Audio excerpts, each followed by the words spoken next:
should these people be allowed to come to this country in the first place? Just last year, the CBP estimates that more than 21,000 pounds of fentanyl was seized at our borders. They use direct aid to countries that need it. They also provide funding to universities to get a foothold. One of which was an active duty U.S. Army soldier charged with conspiring to transmit national defense information to individuals located in China. The number of elected and appointed officials willing to betray this country is becoming increasingly pervasive. The enemy is not relenting. There's no sector in government that they won't go to.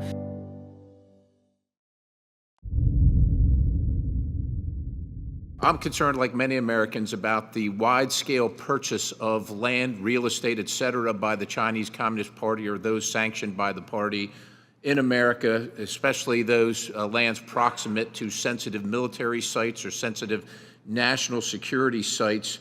Director Patel, I think we can all understand that that could lead to the ease of nefarious activities of numerous sorts. What do you think should be our posture or our policy from a national security standpoint regarding the purchases of these land and the ownership, occupation, utilization, et cetera, by the Communist Party sanctioned use? I'm not going to shape foreign or national policy, but from the FBI perspective, if we had federal statutes to enact criminal allegations and pursue those relating to these matters, we would do so. I agree with you that having CCP actors purchasing large swaths of land next to military installations is a national security issue, a major one, and I would highlight to the American public, we're not allowed to buy farmland in mainland China or in Russia. So I don't know why we let that happen here, but that's a personal matter for me. If I were given more legislation on it, I would love to act on it. I want to move on in the time remaining with a related topic, which is the hundreds of incidents by predominantly Chinese students. I'm going to kind of point to three events that happened just last year. One in Grayling, Michigan. 5 Chinese students are charged for lying and concealing evidence. One in the University of Minnesota, where a drone flew over Newport News and took pictures of classified information regarding ships and classified systems. And then one at the University of Florida regarding the illicit acquisition and shipment of toxins, biomedical drugs, and research supplies to China. In these cases, or most of these cases, we encounter these people and then we release these people.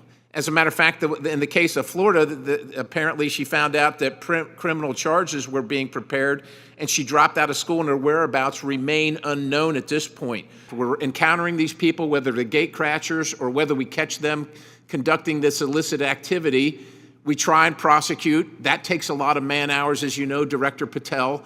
Is this the best policy, or is there something better that we can do? I mean, the Immigration Nationality Act of 1952 gives the Secretary of State the authority to revoke visas. But should these people be allowed to come to this country in the first place is the question, and what should our posture be?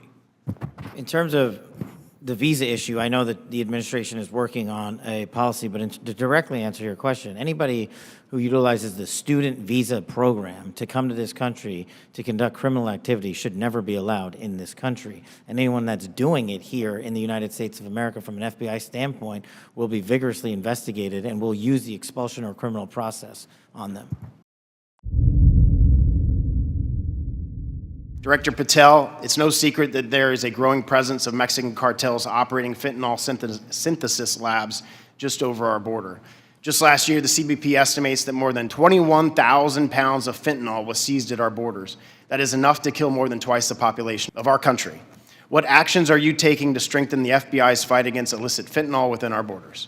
We have made it a priority at the FBI because fentanyl and illegal narcotics kill an American citizen every 7 minutes. That is a national security crisis, not just at the southern border, but at the northern border. And the Mexican cartels, along with their illicit partners in the CCP and other adversarial countries that are doing harm, are not just taking the fight down south, but they're bringing it up north. So we need to be more vigilant as to what's coming in through our northern border as well. Known and suspected terrorists are flowing in through our northern border more than they are our southern border, I would say, because of the successes we've had in closing the southern border.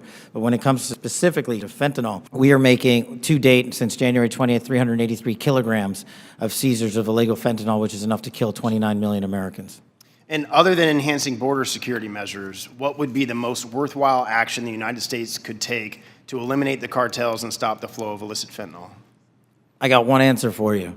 They're making the precursors in mainland China, and we don't have the authorities to go after that fight there, and we need to take it head on. Because without the chemicals and precursors, there is no fentanyl, and they are moving that material around the world and into the United States too freely.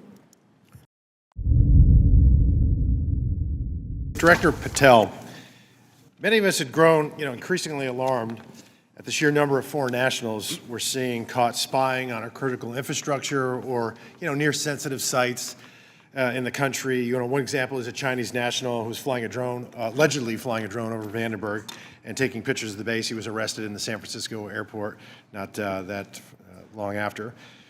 Director Patel, would you agree that the two most dangerous nation states to our homeland and our interests are China and Russia?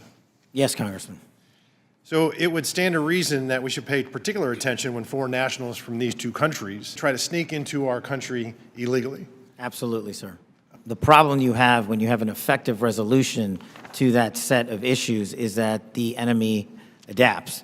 And what they've done is utilize the northern border to shift their resources and affiliations to pour in known or suspected terrorists through the northern border. They haven't stopped through the southern border. They just know that we are setting up a pretty monumental effort down there to stop any known or suspected terrorists from entering the country. But the thing is, the Chinese, the Russians, Iranians, and other adversaries are utilizing their partners, just like they are doing in terms of how they move illicit fentanyl precursors into this country. They're moving humans in the same fashion, and we need to treat it as such. Did you see an increase from the first Trump administration to the Biden administration on Russian and Chinese nationals crossing the border? Did it increase or decrease? Yes, actually, so the PRC nationals crossing the southern border from 22 to 25 was 178,000. And I don't have the number for the northern border, sir, but I'll get that to you. So, what we found was that there was actually a market increase, alarming, with the Chinese illegal migration increasing 527% all in, and Russian 2,400%. And if just 1/10 of 1%, some tiny fraction, are actually asset sleeper agents loyal to Moscow or Beijing, they could wreak havoc and mayhem in a free and open society. It's very dangerous. And then those are the ones we know about. What about the ones that snuck across and we never found them? Director Ratcliffe, China's influence on the Panama Canal has increased since 2017. Panama became the first Latin American country to sign on to China's Belt and Road Initiative. Can you talk about not just China embedding itself into the various canal-related sectors and operations, but what other areas in Central and South America have China and others increased their presence, and what examples concern you the most? The PRC throughout Central and South America continues to attempt to use its soft power to gain a foothold. They use direct aid to countries that need it. They also provide funding to universities to get a foothold. And you mentioned the Panama Canal, and you've seen the diplomatic efforts of the administration to address that and push back on PRC ownership of the canal locks. But that ties into what the IC is doing. The best way we can operate is to provide intelligence to countries in Central and South America, to provide them with briefings, which we do, to provide them with tailored analysis of our intelligence about how China is manipulating them, hacking them, the things that China is doing to gain a foothold, and Russia and Iran throughout that area. So the CIA is very much focused on that. I want to talk with you a little bit about the counterintelligence threats, one of which was an active-duty U.S. Army soldier charged with conspiring to transmit national defense information to individuals located in China. Or can you briefly explain your work with interagency partners to identify and neutralize counterintelligence threats in the United States, around this example? So generally speaking, on counterintelligence and countering espionage, whether it's from adversaries like the CCP, Russia, Iran, or otherwise, we have prioritized them as an equally violent criminal enterprise seeking to do harm to our critical infrastructure and also to exploit and steal our data, whether it's government or private personnel. And so we have expanded our resources into them and working with the interagency to make it a priority. There's also great concern about the increasing number of counterintelligence threats that are penetrating all levels and branches of government, both local, state, and federal. The number of elected and appointed officials willing to betray this country is becoming increasingly pervasive. Last year, we saw a former senior aide in the New York governor's office, Linda's son, and her husband, Chris Hu, indicted on charges of money laundering and acting as foreign agents to the People's Republic of China.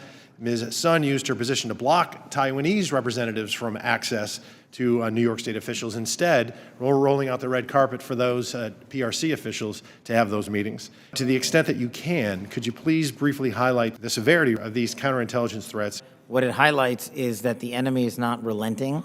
They're actually doubling down and tripling down on their efforts, and there's no sector in government that they won't go to and try to infiltrate and penetrate access and turn people in this country against our own nation. So that is a national security threat of our time, as is the terrorism threat and as is the fentanyl threat. It needs to be treated as such equally, and at the FBI we're doing that.